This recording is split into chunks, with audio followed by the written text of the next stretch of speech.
They never posted a job listing. There was no application, no interview, no resume reviewed by someone in a gray office somewhere. The system didn't work that way while you were sitting in your lecture hall at Moscow State University, taking notes, raising your hand, impressing your professors. Someone was already writing your name in a file you would never see, not because you did anything wrong, because you did everything right. Your grades were exceptional. Your language scores placed you in the top 2% of your institution. Your participation in Komsomol, the Communist Youth League, had been noted, evaluated, and quietly approved at levels above your professor's pay grade. You were, by every measurable standard, exactly the kind of person a certain organization had been looking for since before you knew such an organization existed. This is the first thing to understand about the KGB. It did not recruit, it selected. Western intelligence agencies post discreet advertisements in university newspapers. They run career fairs. They conduct background checks after the fact. The CIA, MI6, the BND, they find a candidate and then decide if he's suitable. The KGB decided you were suitable long before they found you. The surveillance began earlier than most people realize. Not in university, in secondary school, sometimes earlier. A network of party-affiliated teachers, dormitory supervisors, and youth organization leaders fed observations upward through channels that had no name on any organizational chart. Who showed leadership? Who asked uncomfortable questions? Who accepted the answer they were given? Who didn't? By the time a KGB officer made contact, and sometimes through a trusted professor, sometimes through a party official you'd known for years, sometimes in a way so casual you wouldn't recognize it as an approach until years later. The decision had already been made. The conversation itself was brief, formal, but warm. An invitation to serve the state in a capacity that was never named directly. You were expected to understand without being told. And here is what the history books rarely capture about that moment. Most people said yes immediately, not out of fear, not under duress, because they wanted to. That single word, yes, carried more weight than you understood at the time. It was not a job offer you could decline after reviewing the benefits package. It was not a contract with an exit clause. In the bureaucratic architecture of the Soviet state, an invitation from the Committee for State Security occupied a category that had no civilian equivalent. Saying yes meant entering a world with different rules, different loyalties, different definitions of words like truth and law and conscience. Saying no meant something too. Just not what you feared. The KGB rarely punished refusal directly. That would have been crude, and the organization prided itself on not being crude. What happened instead was subtler. Career paths quietly narrowed. Opportunities that had seemed certain became uncertain. The warmth of certain party contacts cooled by a degree that was noticeable but never attributable. According to declassified CIA assessments from the late 1970s, fewer than 1 in 30 candidates formally declined. Not because the alternative was a labor camp, but because the offer had been engineered so precisely around who you already were, your ambitions, your sense of purpose, your belief that you were someone who mattered. That refusal would have felt like a rejection of yourself. They hadn't selected you despite your ego. They had selected you because of it. You said yes. And in that moment, without ceremony, without paperwork you would ever be allowed to keep, you stopped being a student with a promising future and became something that didn't have a clean name in any language outside of a Russian. You became a Chekist, the word traced back to 1917, to Felix Dzerzhinsky and the original secret police, the Cheka. Formed 7 weeks after the Bolshevik Revolution. The lineage was institutional, unbroken, and deliberately preserved. Every officer who followed understood they were inheriting not just a job, but a tradition. The question was what that tradition would require of you. You were about to find out. The school did not exist, not officially. The compound outside Moscow had no address in any public directory, no listing in any academic registry, no acknowledgement in any Soviet publication. If you mentioned it to someone who didn't already know, they would look at you with an expression that told you to stop talking about it. You spent 2 years there. The first weeks were disorientation by design. Everything familiar was stripped away. Your civilian routines, your university friendships, the comfortable identity you had spent 22 years constructing. You were not being broken down in the dramatic sense that spy films suggest. It was quieter than that, more methodical. They simply replaced the scaffolding of your old life with something new before you had time to notice the old one was gone. By month 3, you were dreaming in your cover language. By month 6, you had built your first legend, a fabricated identity, complete with a constructed biography, false documentation, and a life history that could withstand casual scrutiny. You practiced maintaining it under pressure, under sleep deprivation, under the kind of persistent, low-grade social stress that mirrors what an intelligence officer actually faces in the field. Not the dramatic confrontations of fiction, but the endless, grinding performance of being someone you are not. The curriculum was broader than most people imagine. Ciphers and encrypted communication, surveillance and counter-surveillance, the handling of dead drops and brush passes, arms training, sabotage techniques,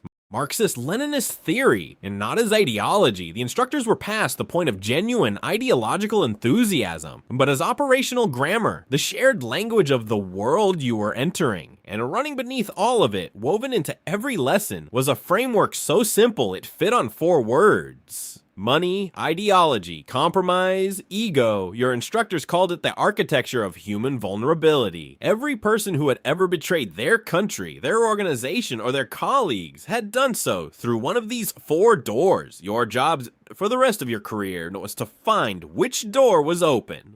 What the curriculum never addressed directly, but what you understood implicitly by the end of year 2 was this. The same 4 vulnerabilities that made other people recruitable also applied to you. The organization knew this. They had assessed which of your 4 doors was widest before they ever approached you. They had walked through it already. That was how you ended up here. You graduated, you were assigned a directorate, and for the first time, you saw the full shape of the machine you had joined. Here is something no Western analyst ever gets entirely right about the KGB. From the outside, it looked like an intelligence agency. From the inside, it was something closer to a parallel government, one that operated simultaneously alongside the Soviet state, underneath it, and in certain critical moments above it. Think of it as a body. The first chief directorate was the brain, processing information gathered from every corner of the world, running foreign intelligence networks across 6 continents, maintaining residencies inside Soviet embassies from Washington to Nairobi to Tokyo. If the KGB wanted to know what the American president's inner circle believed about arms negotiations, this was the directorate that found out.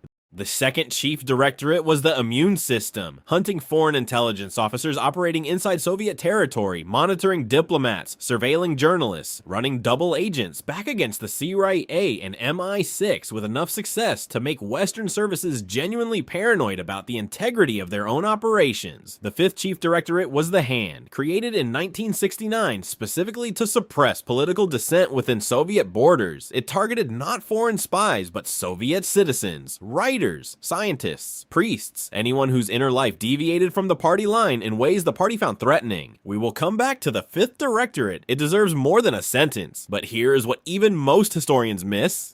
The KGB did not operate on a single chain of command. It operated on 2, simultaneously in permanent tension with each other. You held a military rank, lieutenant, senior lieutenant, captain. That rank determined your salary, your housing allocation, your place in certain ceremonial hierarchies. You also held an operational designation, junior case officer, senior case officer. That designation determined your actual authority, who you could task, whose instructions you followed, what operations you could approve. The 2 hierarchies did not align.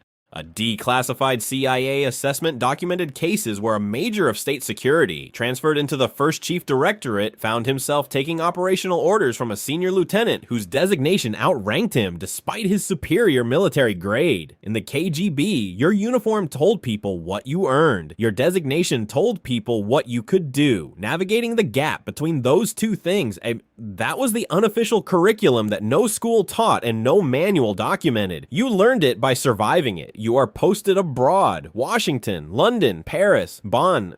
The specific city matters less than what it represents. The first time you are operating inside the target environment with real stakes, real consequences, and a diplomatic passport that will protect you if things go wrong in certain ways, but will not protect you from the ways that matter most. Your cover is solid. Your legend has been stress tested. Your language carries no detectable accent. Your actual job begins on day 1. You are looking for people, not randomly. The center cable's requirements to your residency daily with the precision of a procurement department. What is the current American position on intermediate range missiles? Who inside the Pentagon's civilian leadership is frustrated with their career trajectory? What does the British Foreign Secretary actually believe about NATO's eastern flank as opposed to what he says publicly? The center wants answers. Your job is to find the people who have them. You work through the four doors. Money is the most straightforward and the least interesting. A mid-level government official carrying debt he can't explain to his wife. A defense contractor whose security clearance exceeds his salary. You approach carefully, develop the relationship over months, and make an offer structured so that accepting it feels less like betrayal and more like a private financial arrangement between two adults. Ideology is rarer, but more valuable. The academic who genuinely believes American foreign policy causes more harm than Soviet alternatives. The journalist whose politics have drifted far enough left that a conversation about shared values doesn't feel implausible. These agents are more reliable than financial recruits because their motivation survives a pay cut. They are also more dangerous because their conviction can turn, and when it turns completely. Compromise requires patience and infrastructure. The honey trap is real, but less cinematic than fiction suggests. More often, it is documentation. Photographs, recordings, financial records of something a target cannot afford to have surface. The approach comes later, gently, almost apologetically. Ego is the door you use most often because it is the one most people leave unlocked. The diplomat who believes his analysis is undervalued by his own government. The scientist who has been passed over for recognition he deserves. You don't recruit their politics or their greed. You recruit their need to matter to someone who recognizes how exceptional they are. You listen, you affirm, you make them feel, perhaps for the first time in years, genuinely seen. And then carefully you ask for something small. It is never the last thing you ask for, but there is another category entirely. One that even most KGB officers never encountered directly. One whose existence was acknowledged inside the organization only in the most guarded terms, one that represented, depending on who you asked, either the highest expression of the intelligence craft or its most psychologically devastating assignment, Directorate S, the illegals. You are not operating from an embassy. You have no diplomatic cover. There is no Soviet institution anywhere on Earth that will acknowledge your existence if you are caught. Your legend is not a professional alias maintained during working hours. It is your entire life, constructed from the ground up, embedded in the fabric of a Western country so thoroughly that it predates your actual arrival. You have a birth certificate from a country you were not born in, a social security number with a history attached to it, neighbors who have known you for 3 years, a job with performance reviews, a dentist. You are to every external observer exactly who your documents say you are. Year one, it feels like a performance. A long-form role you are playing with exceptional discipline.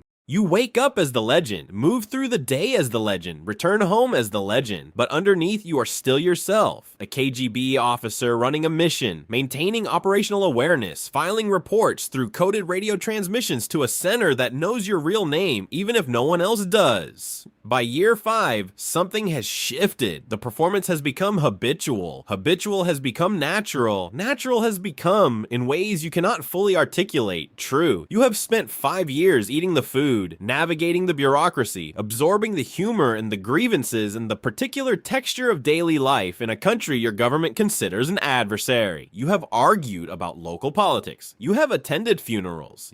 You have, in at least one documented case, fallen in love. By year 10, the question is no longer whether your cover is convincing. The question is whether the person underneath the cover still exists in any meaningful sense. This is not a metaphor. Psychologists who debriefed former illegals after the Soviet collapse described a consistent pattern. Not confusion about facts, not uncertainty about mission, but a genuine erosion of the boundary between performed identity and actual self. Some illegals, when finally extracted, reported that returning to Russia felt like going to a foreign country. The Ghost Stories Network, uncovered by the FBI in 2010, years after the KGB had officially ceased to exist, demonstrated something the West found deeply uncomfortable. The program had not stopped, it had simply continued under a different letterhead, which raises a question worth sitting with. If you live as someone else long enough, think their thoughts, share their fears, love their people, are you still the person who started the mission? The KGB never answered that question, it just kept sending people to find out. I need to stop here. Everything up to this point has had a certain quality to it. The cold architecture of tradecraft, the psychological complexity of identity, the almost abstract machinery of geopolitical competition. It is possible, listening to all of it, to find it fascinating in a way that keeps a comfortable distance between you and what was actually happening. The Fifth Chief Directorate does not allow that distance. Created in 1969, it had a mandate unlike any other part of the KGB. Its targets were not foreign intelligence officers. They were not enemy agents embedded in Soviet institutions. They were Soviet citizens, ordinary people whose only offense was thinking something the party had decided was dangerous to think. Nobody remembers his name. That is precisely the point. He was a school teacher in Leningrad who had, over several years, circulated privately among trusted friends a series of handwritten essays questioning the official history of collectivization. He had not published them. He had not organized anything. He had written his thoughts down and shared them with people he believed he could trust. One of them was an informant. The Fifth Directorate maintained networks of informants inside universities, factories, churches, creative unions, and apartment buildings across the Soviet Union. Not hundreds of informants, tens of thousands. Neighbors reporting on neighbors, colleagues reporting on colleagues, students reporting on professors, and in some documented cases, professors reporting on students. The school teacher was not arrested in the conventional sense. That would have created a record, a trial, a paper trail that might eventually surface. Instead, a psychiatric evaluation was arranged. The practice had a clinical name, punitive psychiatry, and in a diagnostic framework specifically engineered to pathologize political dissent. A Soviet citizen who persistently held beliefs that contradicted the party's official positions was, by this logic, exhibiting symptoms of mental illness. The diagnosis was called sluggish schizophrenia. It was unique to Soviet psychiatry. It did not require observable symptoms. It required only a political determination dressed in medical language. The school teacher spent 4 years in a psychiatric institution. He was released. He never wrote anything again. Multiply him by thousands, by tens of thousands, the writers, the priests, the ethnic minority activists, the human rights campaigners whose international profiles were too low to attract Western attention, the people protected by no one. Now ask yourself the question the Fifth Directorate never officially asked its own officers. Did you believe what you were doing was necessary, or did you simply stop asking? Above all of it sat one man. Every cable from every residency in every city on Earth ultimately moved toward a single desk. Every operation, the foreign recruitments, the illegal networks, the surveillance apparatus, the psychiatric institutions, the border troops, the 40,000 uniformed guards protecting party leadership. All of it reported upward through a chain that ended in one office on Lubyanka Square in Moscow. The chairman of the KGB held a position with no precise equivalent anywhere in the Western world. Consider what that actually meant. An American president appoints a CIA director who oversees foreign intelligence collection. A separate FBI director handles domestic security. A separate Secret Service protects the executive. These functions are deliberately fragmented, institutionally competitive, and subject to congressional oversight. The KGB chairman controlled all of it simultaneously. Foreign espionage, domestic surveillance, leadership protection, border security, communications interception, active measures, the disinformation campaigns, the front organizations, the manipulation of foreign media, and political movements that shaped public opinion in target countries across the developing world. No oversight, no fragmentation, no competing institution with the authority to say no. Between 1967 and 1982, that position was held by Yuri Andropov. Here is why that matters. Andropov did not leave the KGB to enter politics. He carried the KGB into politics with him. When he became General Secretary of the Communist Party in 1982, the first and only KGB chairman to lead the Soviet Union, he did not represent a transition from the security state to civilian governance. He represented their merger. Imagine for a moment if the director of the CIA became president of the United States, not after retiring from the agency, not after a decade in elected office, directly with the institutional relationships, the operational habits, and the organizational loyalty of someone who had spent 15 years running the world's most powerful intelligence apparatus. That is what happened in the Soviet Union. It happened once. And then, in 1998, a former KGB officer from the first Chief Directorate became director of the FSB, the KGB's primary domestic successor agency. 2 years later, he became president. His name requires no introduction, but the question his career raises, the question that makes the entire history of the KGB suddenly feel less historical, that question is worth holding until the next part, because the answer is not comfortable. On October 24th, 1991, the KGB was officially dissolved. The Soviet Union was coming apart. The failed August coup, led in part by KGB chairman Vladimir Kryuchkov, had accelerated the collapse.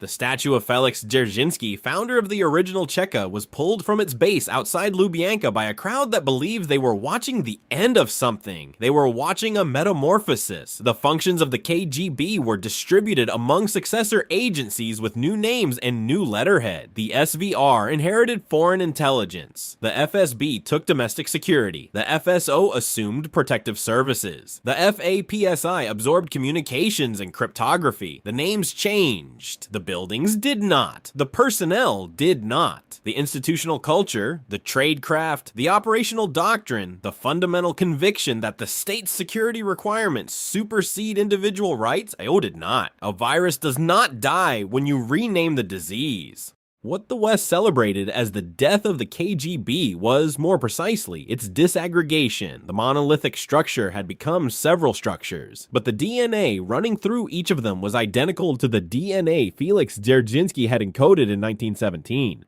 The belief that information is power, that power requires control, and that control justifies whatever methods are necessary to maintain it. Now hold the question from part 8. Vladimir Putin joined the KGB in 1975, first Chief Directorate. He was posted to Dresden, East Germany, where he ran intelligence operations until the wall came down, and he watched from a KGB office as the Soviet Empire dissolved around him. He returned to Russia. He transitioned into politics through St. Petersburg city government. He became FSB director in 1998, president in 2000. He has described the Soviet collapse as the greatest geopolitical catastrophe of the 20th century. He has described his KGB service as formative in every meaningful sense. He has surrounded himself, consistently and deliberately, with men whose institutional biographies mirror his own. The sword and shield of the Communist Party did not become the sword and shield of a democratic Russian state, it became the sword and shield of one man. And through that man, of a system that has never accepted the premise that the state should be accountable to its citizens rather than the other way around. The lineage from Dzerzhinsky to Putin is not metaphorical, it is organizational, operational, unbroken, right now. Not in 1960, not in the archive photographs with their grainy black and white certainty, not in a history that has the decency to stay in the past, where history belongs. Right now, at the Academy of the Foreign Intelligence Service in Moscow, with SVR's direct institutional successor to the school that had no address. A young man in his mid-20s is sitting in a classroom that also has no address. He is studying you, not you specifically, but people like you, the behavioral patterns of Western democracies, the pressure points of open societies, the particular vulnerabilities that emerge when people live in systems that assume good faith, systems that have freedom of movement, freedom of association, freedom to hold a bank account in a foreign country or purchase real estate under a corporate structure that obscures the owner's identity. He is fluent in your language. He understands your cultural references. He has studied your political system with more rigor than most of your fellow citizens ever will. He does not call himself a Chekist. That word belongs to a generation that is gone. He calls himself an intelligence officer. The distinction feels meaningful to him. He will be posted abroad within the next 2 years. Washington probably, or London, or Berlin. He will operate under diplomatic cover from an SVR residency, using tradecraft that has not fundamentally changed since the KGB codified it in the 1950s. Because the tradecraft works, and it works because human beings have not changed. Money, ideology, compromise, ego, those 4 doors are still open. They have always been open, they will be open in another 70 years, in whatever form the competition between states takes by then. He doesn't know about the school teacher in Leningrad, or if he does, the institution he serves has given him a framework for understanding that history which does not require him to feel troubled by it. The KGB's legacy has been reframed in the country that produced it, not as a source of shame, but as a source of institutional pride. The museum inside Lubyanka presents the story accordingly. The statue of Dzerzhinsky was torn down in 1991. The building still functions as the headquarters of the FSB. The young man graduates. He receives his posting. He packs a suitcase containing clothes appropriate for his cover identity and documents that will survive any scrutiny short of a full counterintelligence investigation. He boards a flight. Somewhere in the city he is flying to, people are going about their lives with the ambient assumption of privacy that open societies produce. The feeling that your conversations are your own, that your loyalties are unobserved, that no one has assessed your vulnerabilities and filed the assessment in a folder with your name on it. That assumption is not always accurate. It was not accurate in Moscow in 1965. It was not accurate in Washington in 1985. The question of how accurate it is today, in your city, in your institutions, is one I will leave with you, along with this. If the same 4 vulnerabilities have compromised people for a century, what does that tell us about human nature? Or about the systems we build that rely on it? Leave your answer below.